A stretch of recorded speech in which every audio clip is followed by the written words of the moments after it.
Pessoal, o nosso segundo conteúdo da disciplina de Fundamentos do Ensino de Matemática foram as concepções pedagógicas no ensino da matemática. Bom, eu comecei falando para vocês que tendência, né? Eu aliei o tema à moda. Então, por exemplo, está na moda utilizar essa lãzinha aqui na jaqueta, por exemplo. Então, é tendência, né? É moda. E essa nomenclatura, tendência pedagógica, ela foi utilizada por um cara Libânio, em 1970, que ele parou para pensar como a escola se modificava ao longo do tempo com base nas necessidades da sociedade. Então, por isso que ele utilizou a nomenclatura tendência pedagógica. Então, ele viu que a prática educacional ela não é a mesma.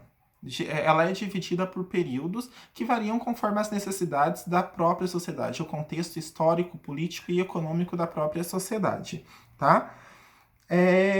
Então, eu falei que a prática pedagógica ela é influenciada por fatores sociopolíticos, né? Ou seja, leis, economia, justiça, o cenário social, tá bom?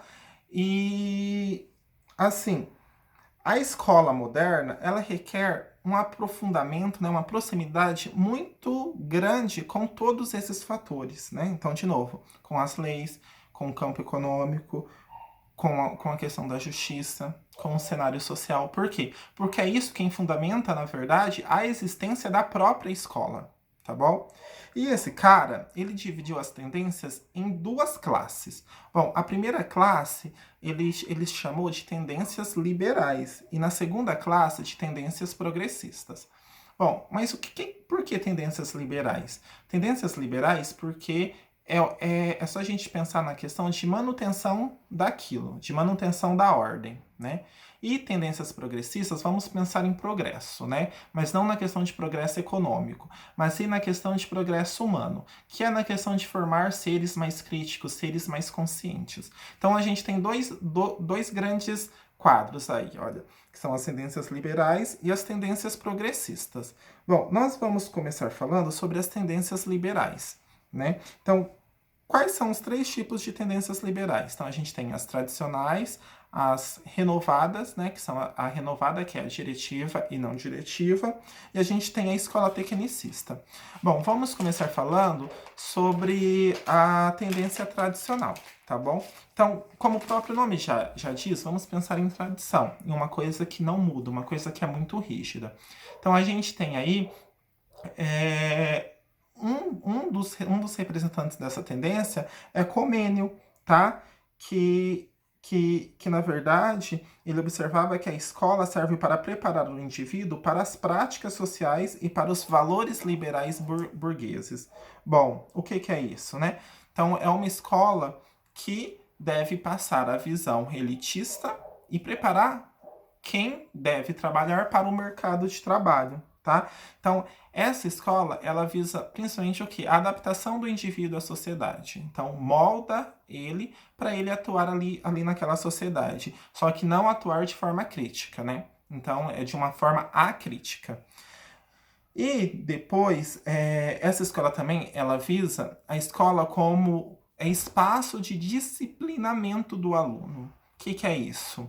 Eu tenho que disciplinar, eu tenho que moldar esse aluno para ele agir na sociedade. Então, o professor, a prática do professor, ela é sempre marcada pelo autoritarismo, né? Então, é um ensino mecânico marcado pela memorização dos conteúdos, tá bom, gente?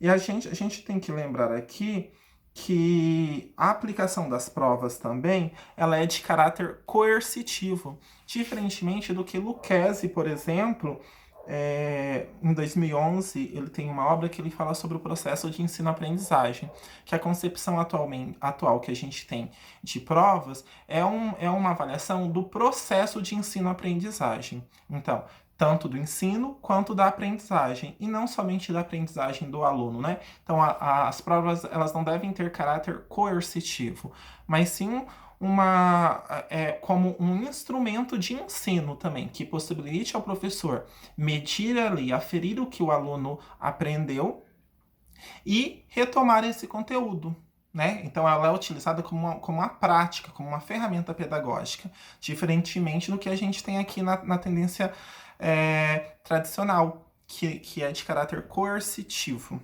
beleza? Aqui também a gente tem os conteúdos marcados pelo enciclopedismo e pelo intelectualismo humano. Bom, enciclopedismo, eu até falei para vocês sobre a questão da enciclopédia, né? São conceitos muito distantes da prática, conceitos muito distantes da realidade social do aluno, tá bom? O método é o expositivo verbal. Lembra que eu falei também que nessa época a gente ainda tinha o conceito de criança como adulto em miniatura.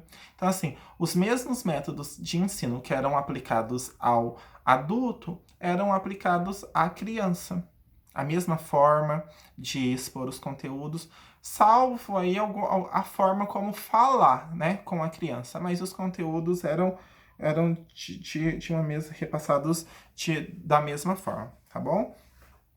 E eu falei para vocês também sobre o que impede, já que a gente critica tanto a tendência tradicional e a gente tem ela tão presente no nosso dia a dia, né? O que impede a nossa escola de não ser tradicional? Bom, eu elenquei aí no slide alguns fatores, né? Como a gente tem um conflito entre aquilo que a gente aprende na escola, ou na nossa formação, e a realidade das escolas brasileiras. Então, nós temos turmas superlotadas, nós não temos, na maioria das vezes, nós não temos material pedagógico para a gente poder trabalhar, a gente não tem condições de trabalho, exato. E, então, tudo isso influencia no que a gente acabar tomando ali um posicionamento tradicional. Então, e depois dessa tendência, nós temos também a tendência renovada, que ela iniciou mais ou menos no início do século XX. Também é chamada de escola nova, né? A tendência dos escola-novistas, que é muito marcado por Anísio Teixeira, por Lourenço Filho, Fernando Azevedo, que Fernando Azevedo, inclusive, em 1932, colocou o Manifesto dos Pioneiros da Educação. O que eles pensavam, né, nesse manifesto? Eles defendiam que todos deveriam ter acesso à educação. Bom, vamos lá começar então pela tendência renovada. Vamos pensar, renovar. Vamos aí pensar em renovar o guarda-roupa. Ai, que maravilha, né? Então vamos lá. Renovada, porque eles queriam eles criticavam a forma como a escola estava organizada. Então, a tendência renovada, nós vamos ir para a diretiva, porque a não diretiva ela não tem tanta importância. Bom, a tendência renovada diretiva, ela pensava na escola como um ambiente estimulador. Bom, o que é isso, um ambiente estimulador? Olha a diferença lá. Na tendência tradicional, a gente tinha um posicionamento de uma escola o quê? É um espaço, aqui é como um ambiente. Então, um ambiente, todos interagem, todos constroem conhecimento, certo? Então, aqui, nesse ambiente, ele deveria ser estimulador, ou seja, ele deveria ser favorável ao aprendizado do aluno. Então, assim, um professor que instigue, um professor que estimule esse aluno a pensar, a pesquisar, irá conduzir o processo de ensino-aprendizagem. É mais uma questão de conduzir ao aluno ao autoaprendizado, tá? E eles começam a defender também que os alunos eles devem ser respaldados na necessidade do aluno, né? E não mais um conteúdo elitista como a gente tinha, e enciclopedista também, como a gente tinha na tendência tradicional. Logo, é um conteúdo voltado ali para situações, problemas, para trabalhos em grupo, e o professor, ele deveria ter autoridade, o que é diferente de autoritarismo. Bom, o que é autoridade? O professor deveria ser um modelo a ser seguido pelo aluno, deveria inspirar o aluno, tá bom? E o papel desse professor é da função de mediar, mediar o processo ali de aprendizagem, né? Aqui ainda não tinha ainda essa noção de ensino, processo de ensino-aprendizagem, mas a gente já tinha uma noção de professor mediar o processo de aprendizagem do aluno, tá? Depois a gente tem a não diretiva, que é mais do campo psicológico, né? Que o professor deveria garantir condições emocionais apropriadas para o aluno, que isso interferiria muito na questão da aprendizagem, o professor garantindo essas boas condições emocionais, o aluno aprenderia mais, tá bom? A próxima tendência que a gente tem é a tendência tecnicista. Bom, tecnicista, vamos lembrar aí de técnico. Então a gente tem que pensar um pouquinho, porque como eu falei para vocês, não dá para se pensar em educação sem se pensar no contexto histórico-político do país, tá bom? Então aqui na tendência tecnicista, a gente tem o quê? Um país que é marcado pela Revolução Industrial, um país que está pensando em se produzir, em formar mão de obra, tá? Então, a finalidade da educação nesse momento aqui do nosso país é preparar para o mercado de trabalho, produzir mão de obra, tá bom? Então, o ensino ele estava muito pautado o quê? Em manuais, em apostilas, em livros. O professor ele era um mero transmissor dos conteúdos, tá? E ele deveria avaliar a postura do aluno, tá? E essa tendência ela é marcada muito pelo dualismo escolar. O que é dualismo escolar?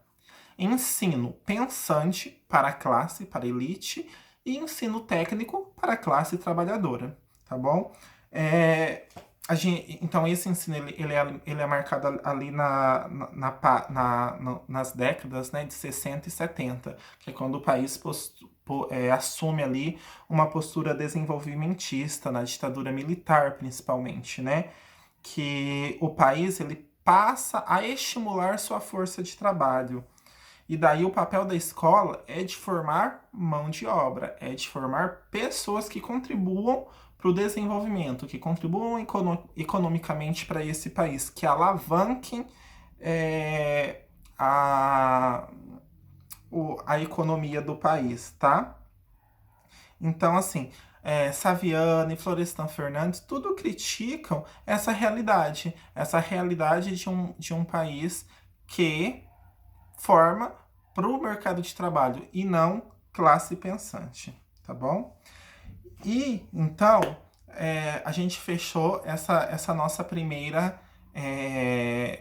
base aí, que são sobre as escolas liberais, né? As tendências liberais. Agora nós vamos falar sobre as tendências progressistas.